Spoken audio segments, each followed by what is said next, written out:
vean y nos oigan. Bendito sea el Señor. Hoy tengo noticias un poco preocupantes. Siempre observo noticias cuando tengo el tiempo y ahora lo tengo. Al mediodía, después del almuerzo, me puse a escuchar noticias y me preocupó algo. En Colombia, aquí en Bogotá especialmente, se ha incrementado en un 79% la violencia intrafamiliar. Eso me tiene preocupado y pensativo porque eso me permite hacer como un diagnóstico de qué está pasando en la familia en el confinamiento. Y algunas personas opinan y tienen algo de razón. Dicen que, por ejemplo, un apartamento muy pequeño, un lugar muy reducido, donde las personas no pueden salir habitualmente, entran en un estado de estrés. Empieza la molestia, la amargura. Entonces, en esa condición se exasperan los ánimos, los nervios se tensan y cualquier pequeña sugerencia pues hace explotar y viene la amargura, viene el maltrato. Tremendo esto. Otro factor también que comentaron los cronistas y los que dan las noticias es que se ha incrementado la compra de licor hasta en un 30%. Eso lo llevan fácilmente las estadísticas porque los supermercados pues obviamente registran los productos que uno compra y se ha incrementado en un 30% la compra y por lo tanto también la ingesta de bebidas alcohólicas. Eso pues altera el cerebro, afecta y también pues es causa de violencia intrafamiliar. Así que yo les voy a hablar esta tarde a las familias que tememos a Dios y a los que desean temerle. Esta situación de violencia intrafamiliar, por la causa que fuere, está condenada en la palabra.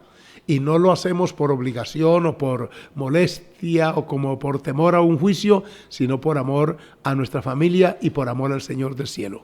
Así que hoy vamos a orar a Dios, luego leeremos la palabra y entramos en el estudio de esta oportunidad que tiene que ver con el capítulo 7 de Primera de Corintios. Si quiere, alístelo allí. Hoy vamos a estudiar esa parte porque quiero hablarle hoy del tema que es la lección 9, padres y madres solteros o solteras. Este fenómeno lo analizaremos a la luz de la Escritura, pero vamos a pedir al Señor su bendición, ya que nos permite iniciar una nueva semana. Esta es la tercera ya de confinamiento y aquí estamos bajo la bendición de Dios, que es lo que interesa y lo que importa. Padre Celestial, muchas gracias por darme de nuevo la bendición de estar aquí, oh Dios, frente a las cámaras, para llegar hasta los hogares y familias de mis hermanos y hermanas que tanto aquí en Bucaramanga, en Colombia y en algunas partes del mundo se conectan a esta hora para seguirnos. Gracias por el interés de cada uno de ellos. Permite que ese interés sea compensado con un conocimiento de tu palabra, con una luz espiritual que traiga paz, bendición a sus vidas y que también, Señor amado, contribuya al bienestar de cada familia que me escucha en esta tarde. Te presento a aquellas familias víctimas de la violencia. Mira la ausencia tuya en esos hogares, que no es otra cosa que esa la consecuencia. Cuando tú estás, hay paz, hay amor, hay bendición, hay comprensión, hay respeto mutuo, hay dignidad. Pero cuando no estás, el enemigo hace daño, estropea a las familias, hace daño en el estado anímico, psicológico, espiritual, mental de ellos y por eso las crisis que se viven y se padecen. Concédenos que hoy entremos en tu palabra en una actitud de sosiego, de tranquilidad, escudriñemos la misma y le saquemos provecho a esta hora de transmisión, amado Dios. Muchas gracias en el nombre de Jesús, nuestro Salvador. Amén y amén. Gloria al Señor. Muy bien, mis hermanos, les dije que vamos a leer en Primera de Corintios capítulo 7 y doy un saludo a los que ya están conectados y luego lo haré con los que se van sumando porque replique esto. Díganle a sus contactos que ya estamos al aire, como dicen en las emisoras radiales, y vamos aquí a considerar si de pronto se conectan algunos de allá de Medellín a través de nuestra emisora en esa ciudad, que Dios los bendiga. Dice el capítulo 7 de Primera de Corintios: en cuanto a las cosas de que me escribisteis, bueno le sería al hombre no tocar mujer. Pero a causa de las fornicaciones, cada uno tenga su propia mujer y cada una tenga su propio marido. El marido cumpla con la mujer el deber conyugal y asimismo la mujer con el marido. La mujer no tiene potestad sobre su propio cuerpo sino el marido, ni tampoco tiene el marido potestad sobre su propio cuerpo sino la mujer. No os neguéis el uno al otro, a no ser por algún tiempo de mutuo consentimiento, para ocuparos sosegadamente en la oración y volver a juntaros en uno, para que no os tiente Satanás a causa de vuestra incontinencia. Mas esto digo por vía de concesión, no por mandamiento. Alabado sea el Señor. Ya leeremos y estudiaremos el resto del capítulo. Por ahora estoy leyendo esta parte inicial porque todo el capítulo, que contiene 40 versículos, está aludiendo a este tema. El apóstol Pablo, mire qué curioso, observe el capítulo y verá que usted no encuentra que tiene subdivisiones. Es un solo cuerpo la escritura de este capítulo y toca un tema que tiene que ver con unas preguntas que la iglesia corintia le hizo. Entonces me puse a visitar algunas páginas, le digo cuáles. La Encuesta Nacional de Demografía y Salud, se llama esta página aquí en Colombia, que es la que precisamente almacena toda la información con relación a la salud mental, familiar, social de los hogares en Colombia. Y también aglutina la información de violencia intrafamiliar, tiene nexos con otra institución colombiana que se llama Instituto Colombiano de Bienestar Familiar. Estas instituciones, pues, son las que están reguladas, incluso el Estado les faculta para que atiendan casos de violencia intrafamiliar, de delincuencia juvenil y todo lo que tenga que ver con familia. Así que son instituciones serias, en cierta manera confiables, porque tienen que ver con la vida social de las familias. Y estas tienen en sus páginas esta información. Dice que hace algunos años, pocos, estudiaron que uno de cada 3 hogares en Colombia apenas es una familia nuclear o funcional. Es decir, un 67% no tienen al frente, óigame bien, o más bien tienen al frente, según escribí yo aquí, carecen ellos. Esos 67% carecen del padre o de la madre o de ambos. Mire ustedes qué preocupante esto. Es decir, que no tienen ese núcleo bíblico tradicional milenario llamado hogar compuesto por papá y mamá legítimos. Algunos tienen un padrastro, otros una madrastra, otros tienen los dos. Hay hogares donde están los de ella, los de él y los de ambos. También hay hogares que lo está criando la abuela, la familiar cercana, la tía. Y esos hogares, desde el punto de vista social, los llaman hogares disfuncionales. ¿Por qué? Porque reconocen desde el punto de vista social que no tienen el componente completo, no están dentro de la órbita de lo que debe ser un hogar y una familia que está en el pensamiento bíblico, está conformado por papá, mamá e hijos de ambos. Esto preocupa, porque debido al crecimiento numérico de la iglesia, las personas que llegan en esta condición a la iglesia son cada vez más. Tenemos también este fenómeno en la iglesia porque la iglesia se desarrolla dentro de un ámbito social, como es obvio. Entonces, la pregunta es qué hacer con estas personas que llegan en esa condición.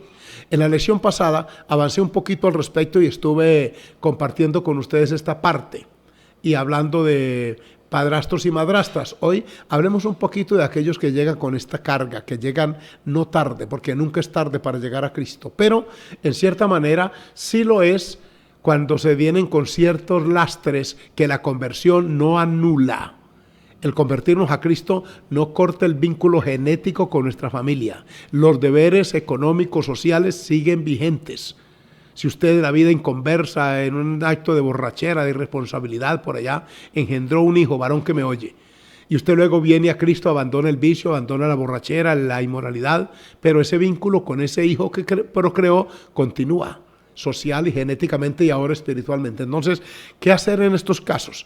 La recomendación es la siguiente: evaluar cada caso como si fuera único, porque cada caso está rodeado de unas circunstancias diferentes. Las personas somos diferentes y por lo tanto cada caso también merece atención particular. Segundo, analizar las circunstancias, sean sociales, personales, sean estas económicas, sociales, en que esa circunstancia se dio. Tratar de contactar a esa persona que de pronto quedó con ese hijo para ver cómo están las cosas ahora, si está respondiendo por ese hijo, por esa hija. Ahora que usted está en Cristo, ¿cómo está el vínculo con esa persona con la cual tuvo ese hijo o esa hija? Si tiene la opción de legalizar su unión y ninguno de los dos tiene un compromiso previo, pero si ella por allá tiene un otro y él por acá ya llegó con otra, el problema se complica. Pero es que cada caso hay que analizarlo con lupa.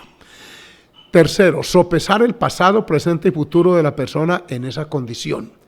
¿Cuál es el pasado? La condición en que estuvo esa situación. El presente es cómo llega ahora a la iglesia y el pasado es cómo continuará en la iglesia en esa condición.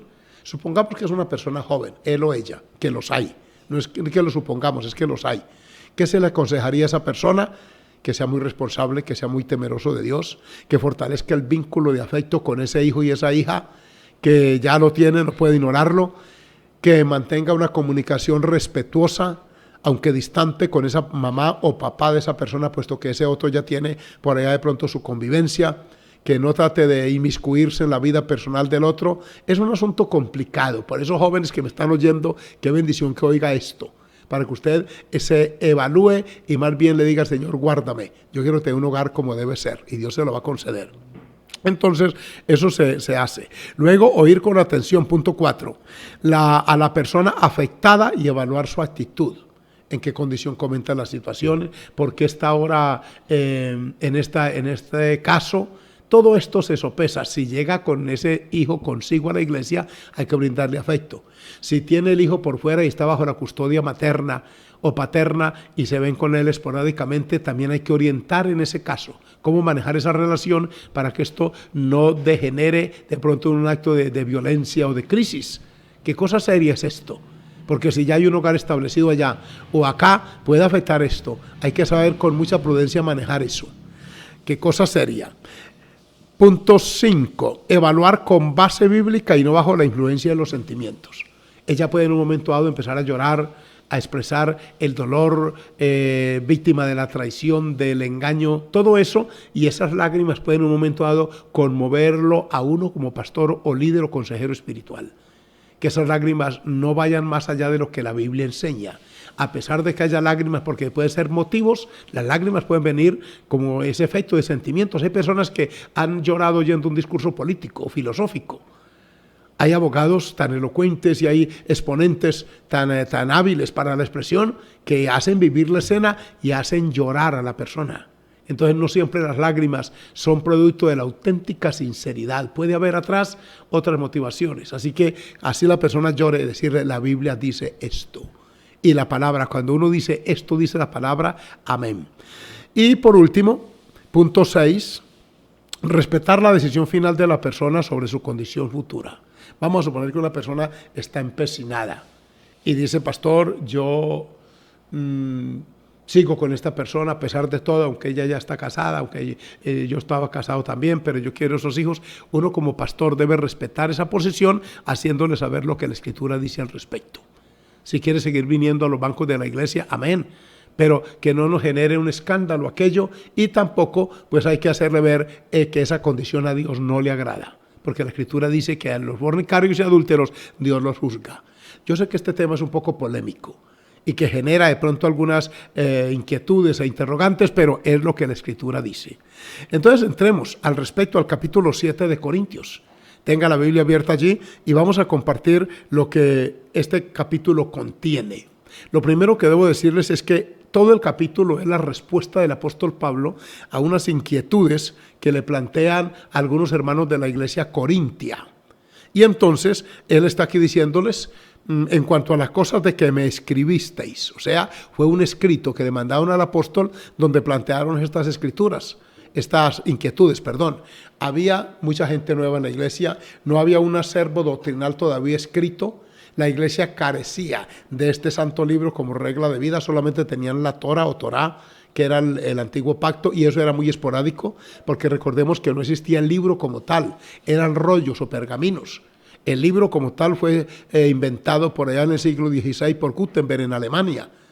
Y entonces se hizo la imprenta y empezó la Biblia a circular, pero por siglos y siglos no hubo Biblia como tal, de manera que la iglesia carecía de un manual, como hoy sí lo tenemos, que en cada casa puede haber una y varias Biblias. En mi casa hay más de 15 Biblias, diría yo, con las varias que tengo yo en mi estudio. Pues bien, le escribieron a Pablo preguntándole porque no tenían una claridad sobre esto, y entonces hacen y plantean las inquietudes. Pablo dice: en cuanto a las cosas que me escribiste, bueno le sería al hombre no tocar mujer, porque es que la inmoralidad estaba reinando. Y les quiero decir, esta iglesia corintia, porque estaba en Corinto, y Corinto fue una de las ciudades de cruce de varios caminos en esa parte de la cuenca del Mediterráneo. Era una ciudad muy comercial y por tanto una ciudad con un alto índice de prostitución y de inmoralidad. Allí en medio de esas circunstancias sociales, morales, se levantó una iglesia poderosa, una iglesia fuerte. El apóstol dice que ellos tenían todos los dones espirituales. Dios los había bendecido de esa manera.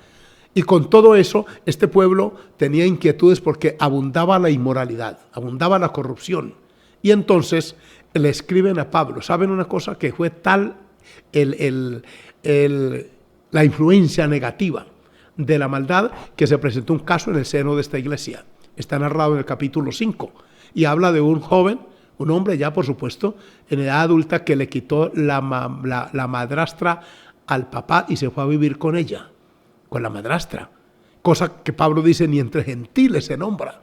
Eso generó un escándalo, un escarnio en la iglesia, porque es que los pecados de esta naturaleza suelen traer mucho escarnio y mucha comentario y mucho cuestionamiento a la iglesia.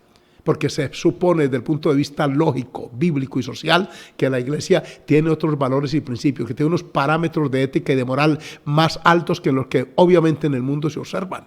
Es por eso que la iglesia es una bendición, porque nos inculca unos valores que el mundo no profesa. Porque si alguno está en Cristo, nueva criatura es, las cosas viejas pasaron, todas son hechas nuevas.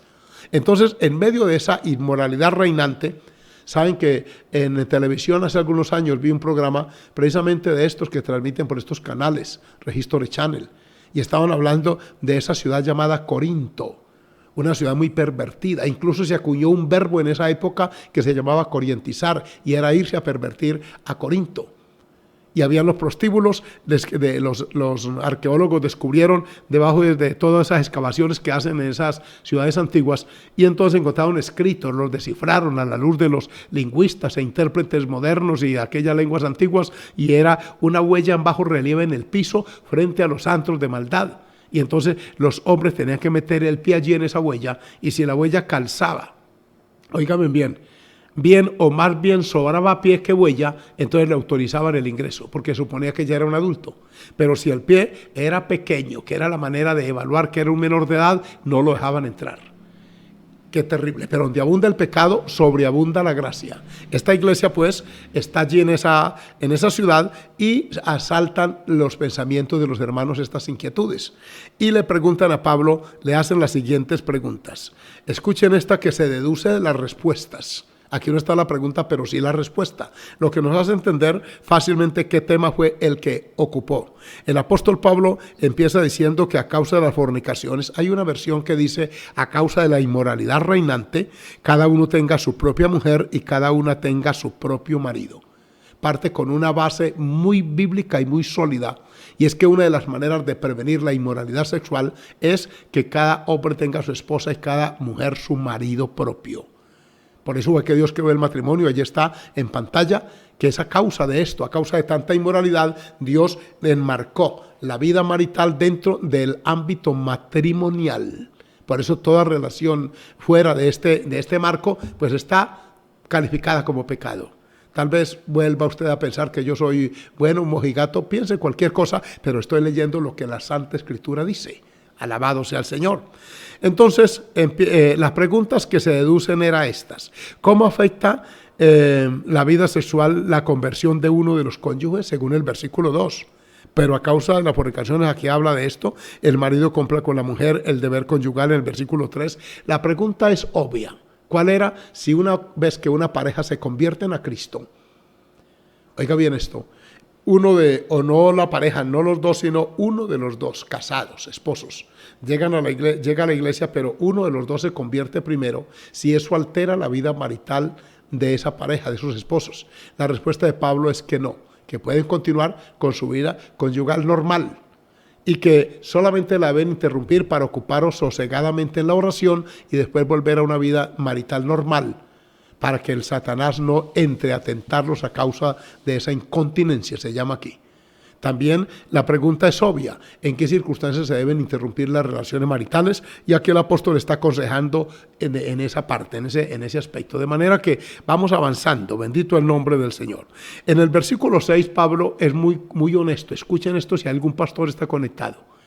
Qué importante saber diferenciar cuándo es una opinión nuestra y cuándo es un concepto doctrinal bíblico. Porque aquí el apóstol dice, esto lo digo por vía de concesión, no por mandamiento. O sea, está opinando que para que el Satanás no entre a hacer daño en la vida marital de ellos, entonces se hace esto por concesión. Concesión, que es un consejo, una opinión, un punto de vista que está el apóstol aquí presentando, de manera que él avanza en esta parte. Y luego les da un consejo: quisiera más bien que todos los hombres fuesen como yo, pero cada uno tiene su propio don de Dios, uno la verdad de un modo y otro de otro. Se ha discutido mucho sobre si Pablo fue soltero o casado o viudo. La evidencia interna, estudiando la Escritura, yo he llegado a descubrir que fue soltero. Él se convirtió a Cristo temprano. Antes de ser cristiano era un destacado fariseo, profesaba el fariseísmo con celo, muy apegado a la norma, de manera que tal vez estaba tan entusiasmado con la religión, con su práctica, con su difusión, que este hombre se dedicó a esto, a difundir el fariseísmo, a proclamarlo, a enseñarlo, a vivirlo. Entonces no se preocupó tanto por esposa. Y también, hay una evidencia interna, y es que lo critican por no tener esposa. El apóstol Pablo dice, yo tengo derecho a tener una mujer por esposa como Pedro y otros apóstoles, lo que indica que cuando escribió esta carta no tenía esposa. Y como la Biblia no da margen para creer que la tuvo después, pues es muy probable que no la haya tenido. Un argumento adicional es porque Pablo, inmediato de convertido, tuvo un llamado misionero. Y él hizo la ecuación obvia que una persona inteligente con llamado hace, y es evaluar cómo mi llamado afecta a mi familia. Eso es importante que lo sepamos los que estamos en el ministerio y los que vendrán a él en el futuro. Si usted tiene una esposa o unos hijos, al entrar en el ministerio, ¿qué va a hacer? ¿Cómo los va a mantener? ¿Dónde van a vivir? Todos estos detalles hay que tenerlos en cuenta. Así que tenemos aquí a este apóstol dando consejos desde su punto de vista, desde su experiencia con Dios y con el objetivo de ayudar a los hogares cristianos.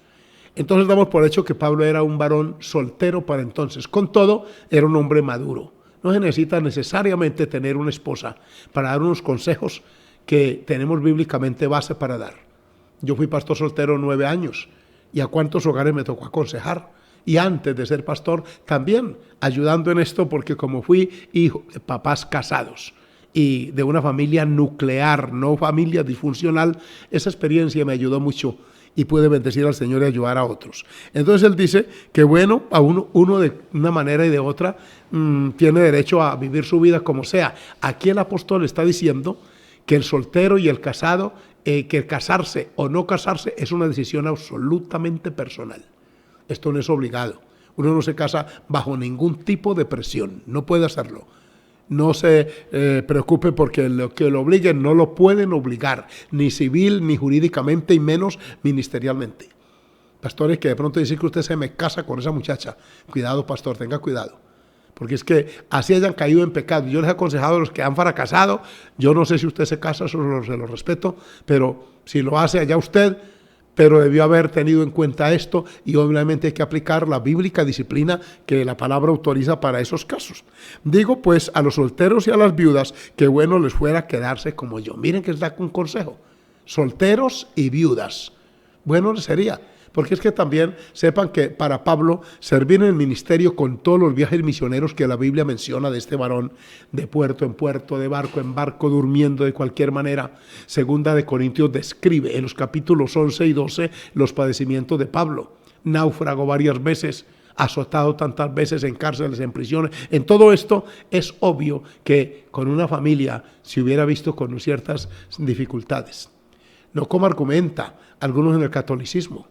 Una vez un obispo me decía, tuve una charla de las pocas que he tenido con prelados de la Iglesia Católica, me decía que porque hablamos de por qué nosotros los pastores sí nos casamos, porque la Biblia lo dice, que el obispo debe ser marido de una sola mujer, el obispo.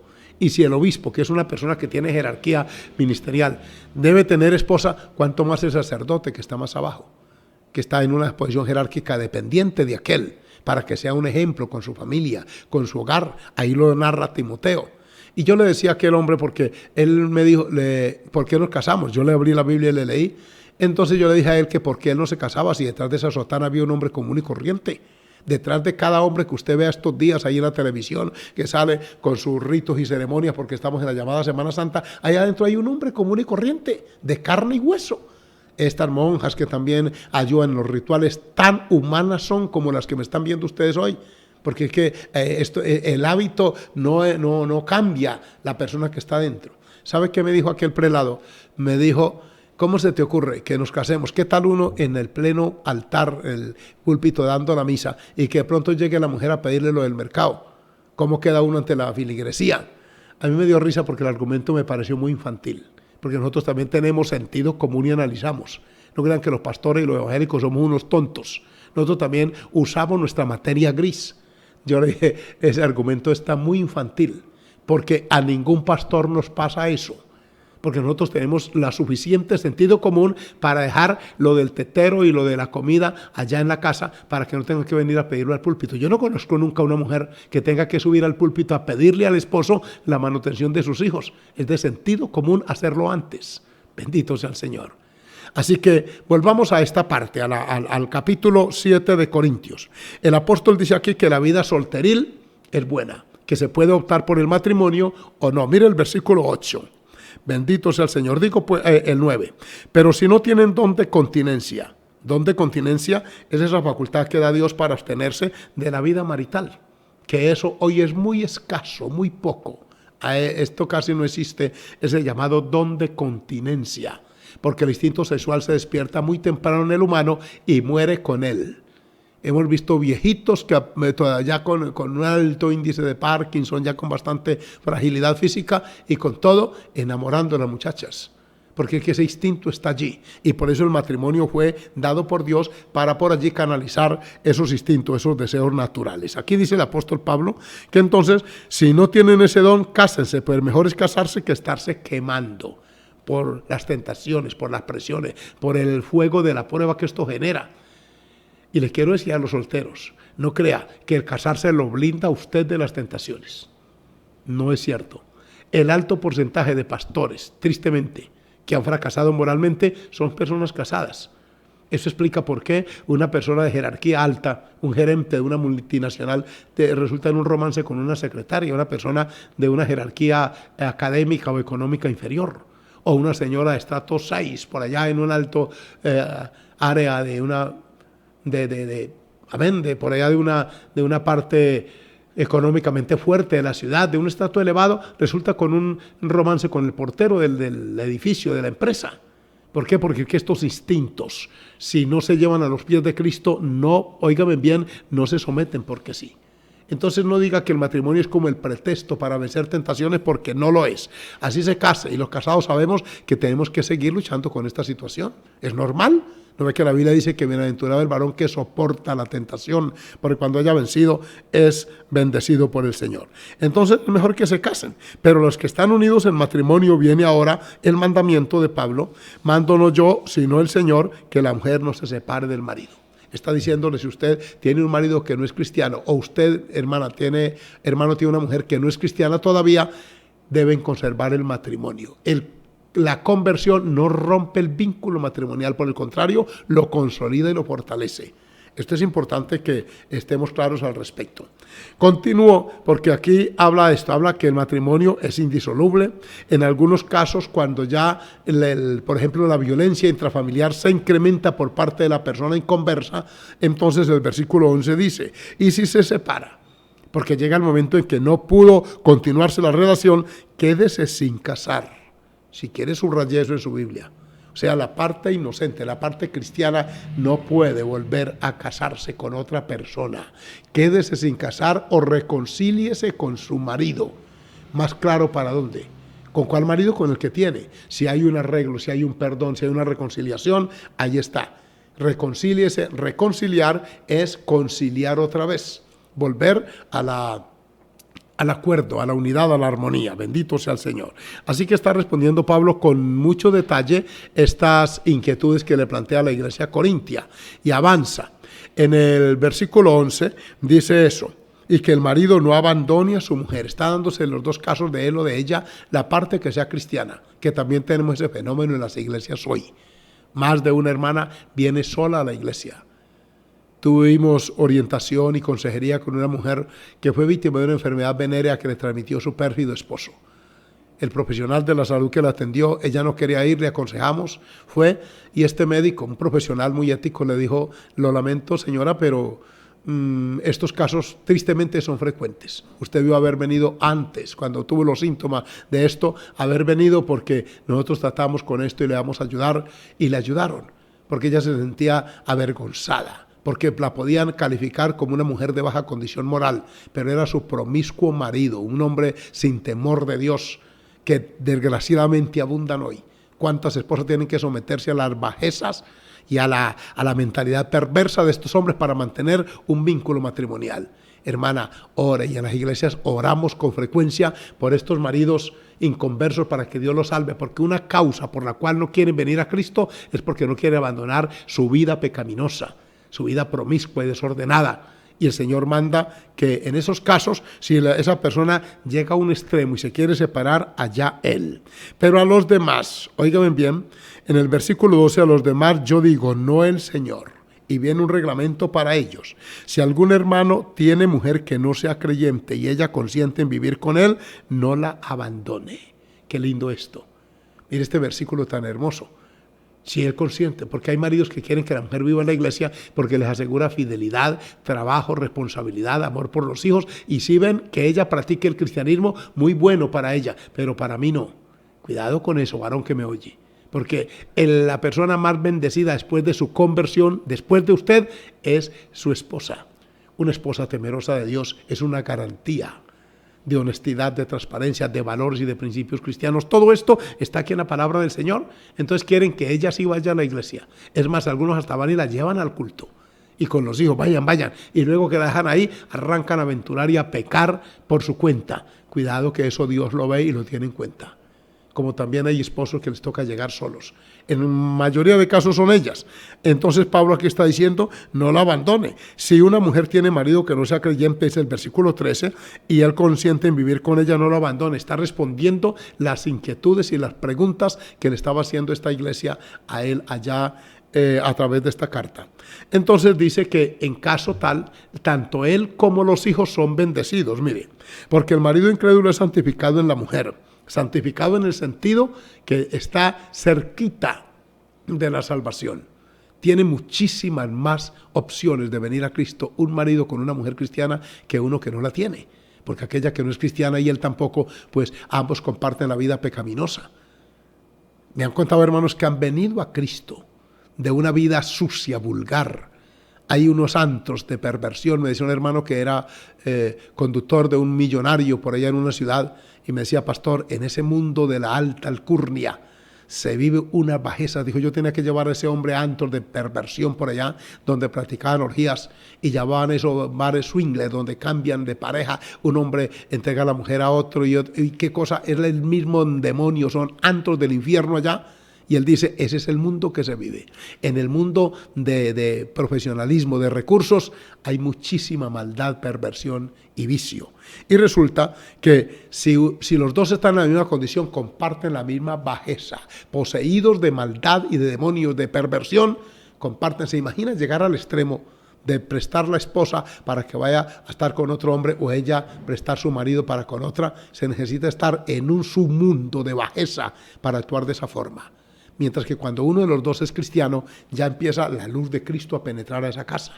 Empieza a ser bendecido. Y dice aquí, óigame bien, dice, pero si el marido incrédulo es santificado en ella y a la mujer incrédula es en el marido, pues de otra manera vuestros hijos serían inmundos, mientras que ahora son santos. O sea, también los hijos empiezan a ser bendecidos a través de esa influencia benéfica. Los lleva al culto, oyen la escuela bíblica, aprenden a leer la Biblia y empieza Dios a entrar. Y más de un hogar han venido. Son escasos los hogares donde los dos han entregado su vida a Cristo simultáneamente. Siempre uno de los dos empieza. Y si alguna vida me está oyendo en esta tarde, empiece usted. No espere que el otro lo haga. Dios hará la obra en él cuando observe y vea quién es usted. Un hermano me comenta que él vive una vida muy desordenada. Llegó al punto que se separaron. Ella por su lado, él por él, y cada uno se encontraban por allá en los bailaderos, en los antros, las cantinas, por allá en las parrandas y toda esa vida disipada, desordenada. Resulta que de pronto ella dio paso de fe y entregó su vida a Cristo. Él empezó a notar un cambio en ella, en su vestimenta, en su lenguaje, en toda su actitud. Era una nueva criatura. Y el hombre dijo, esta mujer se cansó tal vez de los católicos, se fue a los evangélicos. Y ella lo invitaba a la iglesia y él se buscaba una moto prestada y se iba como disfrazado a ver dónde estaba ella, y llegaba a la puerta, el ujier lo invitaba a entrar al templo. No, aquí nomás es que estoy buscando a alguien aquí, y charlaba un poquito mientras la veía ya cantando, adorando al Señor. Dice que esta situación lo fue impactando, porque cambió de léxico, porque cambia de lenguaje, porque cambia de vestimenta, porque esa ira, ese carácter irascible que antes la caracterizaba, ahora ya no es, porque ve otra nueva persona. Y un día se fue para la iglesia con ella. Y él me dice, esa noche, el sermón, si le hubieran contado a ese predicador que yo iba a ir a culto esa noche, ese hombre no hubiera predicado la palabra que Dios le dio. Dijo, toda esa palabra me llegó, fue a mí. Era como si todas las piedras hubieran caído sobre mi techo, como dijo alguien otra vez. Esa noche conoció a Jesucristo el Señor. Empezaron los diálogos, la cercanía de nuevo, y hubo reconciliación, y hoy son una verdadera bendición en la iglesia. ¿Saben? Es que aquí lo dice, y los hijos también son bendecidos. Pero si el incrédulo se separa, dice el versículo 15, pues sepárese, pues no está el hermano o la hermana sujeto a servidumbre en semejante caso, sino que a paz nos llamó Dios.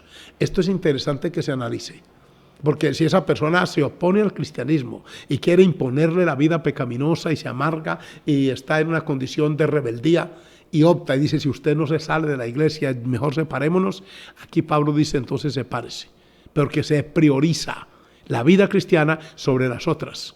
Sí, las otras estilos de vida, porque Jesús dijo que el que amare padre o madre, mujer o hijos más que a mí no es digno de mí, dice la palabra del Señor. De manera que si se separa, sepárese. Y sigue Pablo entonces dando pautas en esta dirección.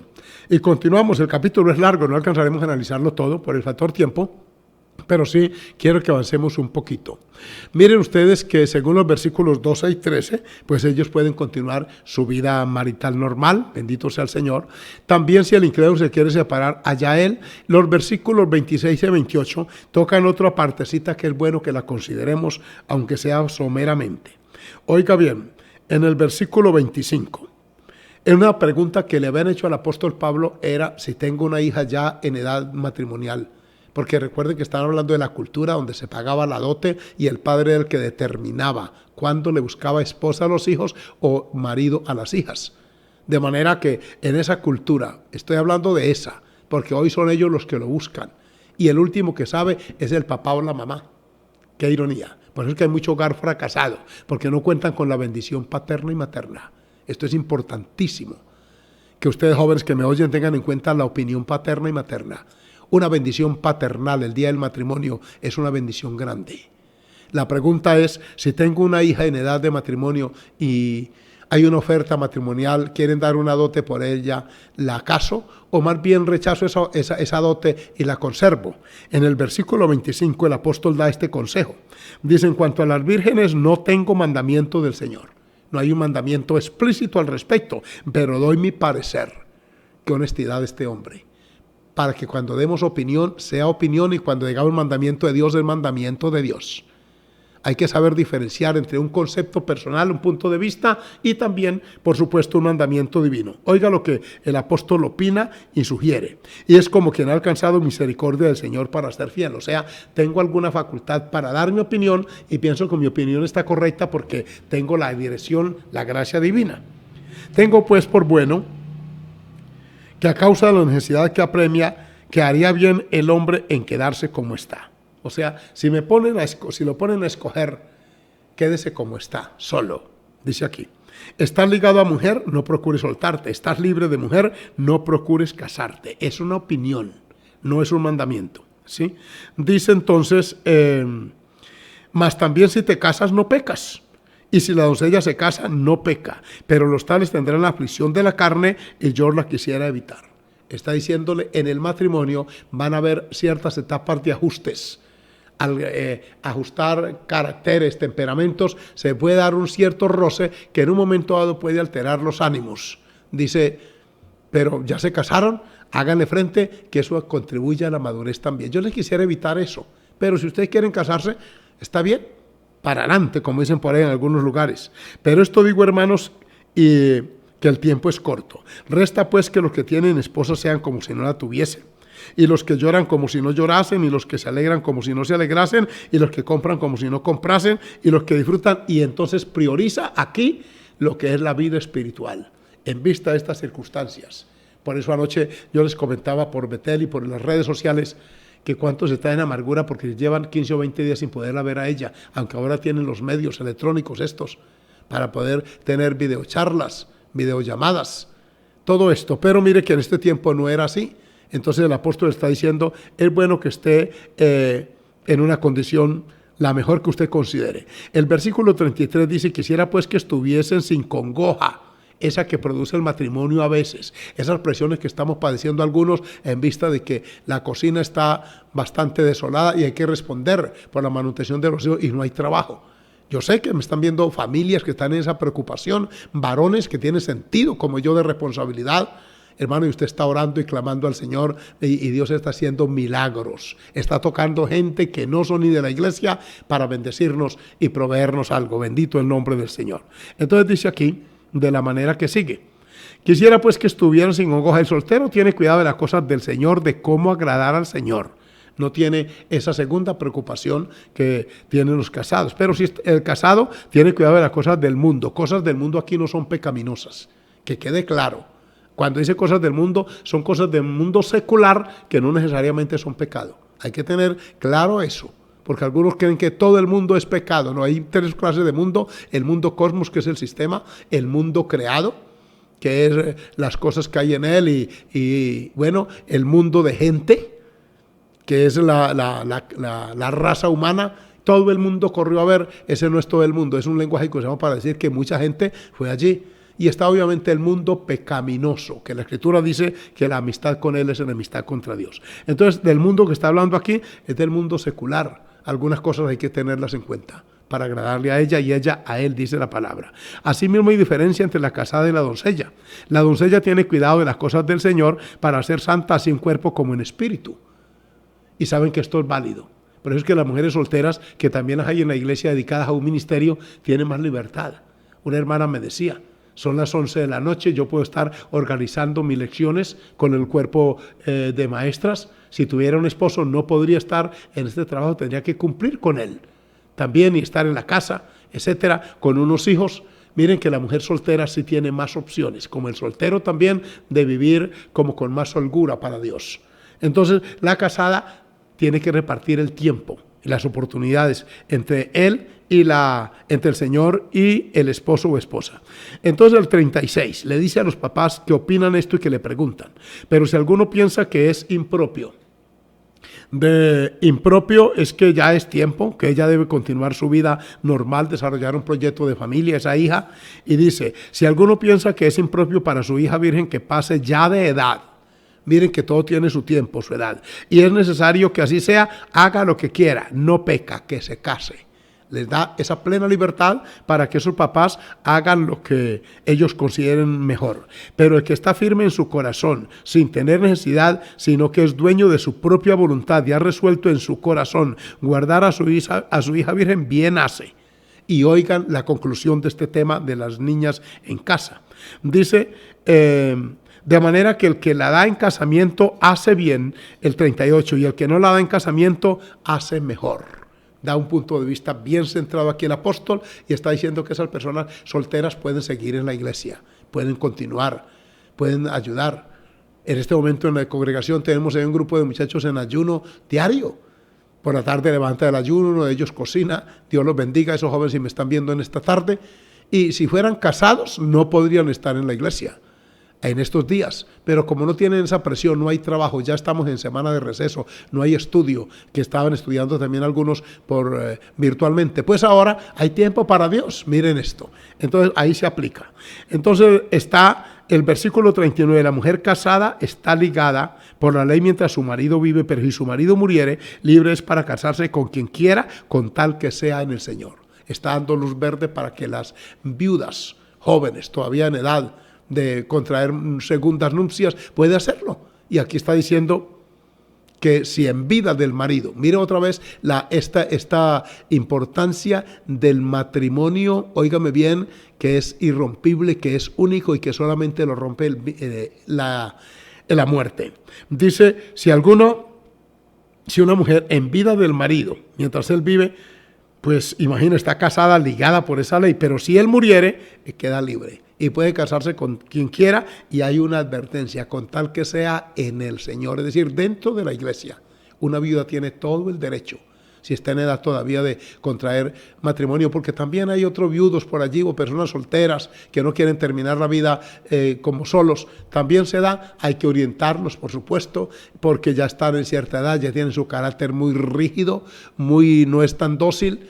Entonces viene el consejo, viene la orientación, y cuántos han sido, verdad, de bendición y lo están siendo. De manera que el apóstol está dando una serie de consejos. Y el del 40, terminando, pero a mi juicio, más dichosa sería si se quedara así. Esa palabra más dichosa es porque no va a tener ese manejo. Una mujer de unos 42 años me decía una vez, era la última de una familia, todos incluso tienen familias pastorales, y la mamá es una santa mujer de Dios.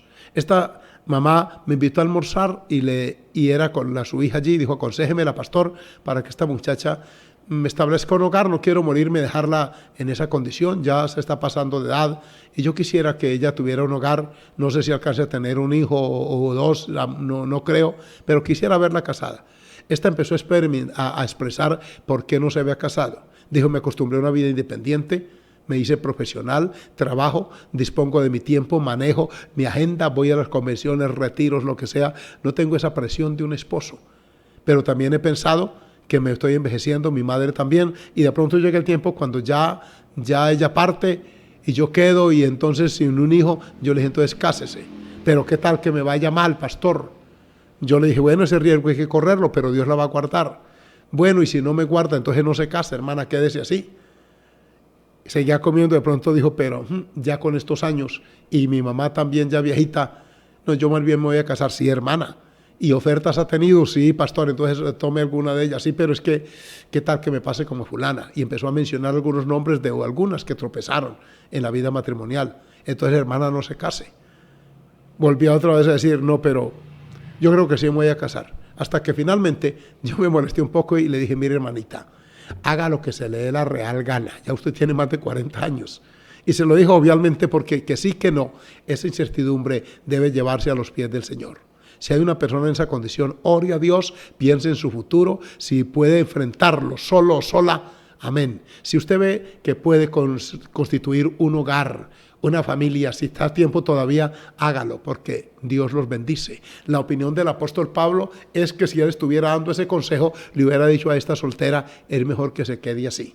Es lo que le está diciendo aquí. Dice, es mejor quedarse así, y pienso que también yo tengo el Espíritu de Dios. O sea, en todo el capítulo se observa una inclinación de Pablo hacia la vida soltero, porque hay más facilidad para el ministerio, para el servicio al Señor, pero también, óigame bien, autoriza y abre la opción para que el matrimonio se constituya y la familia se establezca.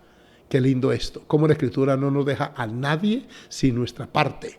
Si usted es un soltero y se siente bien, evangeliza, va y viene, se hace al grupo de caballeros o de jóvenes, y usted se siente bien ahí y Dios le ha dado esa gracia de guardarse para él, es válido. Si es una mujer soltera en la misma condición, es válido, es una bendición. Pero si quiere formar el hogar, también la Escritura le autoriza. Es decir, aquí se respeta la libre voluntad, se respeta esa autodeterminación, ese libre albedrío. Qué bueno que Dios no nos forza, no nos obliga, no nos presiona para actuar de una manera bajo ninguna presión. Que el Señor nos ayude. Hermano y hermana soltero, así también puede servir al Señor. Hermano y hermana casado, así también usted puede sacar tiempo, como lo hacemos la mayoría, para servir a nuestro Dios. Jóvenes que me han oído en esta tarde, ore a Dios, considere esto y tome la decisión que Dios le guíe a tomar. Quiero que oremos ahora. Ya les mencioné iniciando esta transmisión que está incrementándose la violencia intrafamiliar en Colombia, y no solo en Colombia, en muchos hogares, por ese hacinamiento y por las consecuencias psicológicas y anímicas que esto produce.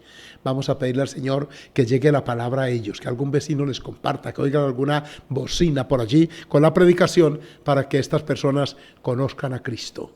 Y todos sabemos lo que implica conocer a Jesús. Invitarlo no solo a nuestra vida, sino a nuestro hogar, y poder decir con Josué: yo y mi casa serviremos a Jehová. Oremos a Dios. Muchas gracias, buen Señor y Padre Celestial, porque de nuevo me das la bendición y oportunidad de usar este medio para llegar a tantos hogares y familias, aquellos que aman tu palabra, en aquellas familias donde tu nombre es glorificado, donde el temor tuyo hace presencia, en cuyos corazones tú moras y habitas. Gracias por esas familias que fueron libradas de la violencia intrafamiliar, del pecado, de la inmoralidad. Allí hay paz, hay gozo, hay seguridad, hay estabilidad, hay incluso bendición económica, porque ya no gastamos el dinero en lo que no es pan, ni el trabajo en lo que no sacia. Pero mira aquellas familias que no tienen esta bendición, que están en riñas, en contiendas, en vulgaridades e indecencias. Mira aquellas familias hacinadas en un pequeño apartamento, víctimas del estrés. Oh Dios, que de alguna manera, así sea buscando un programa de televisión, encuentren una transmisión cristiana y puedan estos días conocerte, abrir sus corazones a ti, y que tú llegues a esa casa como entraste a la de Zaqueo, cuando pronunciaste en la sala de aquel hogar: hoy ha venido la salvación a esta casa. Oh, aleluya, que llegue tu gracia salvadora y redentora a esos jovencitos, a esos niños, y que entonces estos valores tuyos lleguen a ser parte del pensamiento, de la filosofía y de la vida diaria, de la cotidianidad de todos ellos, Señor. Gracias, amado Dios, consérvanos en tu temor y síguenos ayudando, mi Padre. En el nombre de Jesús, amén y amén. Dios les bendiga, mis hermanos. Gracias a todos los que nos han escrito. Son bastantes. Aquí tenemos ya un buen número de personas que nos están reportando, pues que nos están siguiendo. Un abrazo para ustedes. Y mañana, Dios mediante, estaremos otra vez a las 4. No sin antes decirles que en la mañana, aquí en la parte de Colombia, o de esta parte de América, tendremos una transmisión enfocada a los hermanos de Europa, por sugerencia de nuestro pastor Carlos Medina, supervisor en España. Él quiere que mañana nos enlacemos y lo vamos a hacer Dios mediante. Será a las 10 de la mañana de Colombia, que es como a las 5 de la tarde de allá, por la diferencia horaria. Dios los bendiga y nos veremos entonces y nos saludaremos. Un abrazo a cada familia, a cada hogar que nos ha visto, y será hasta entonces.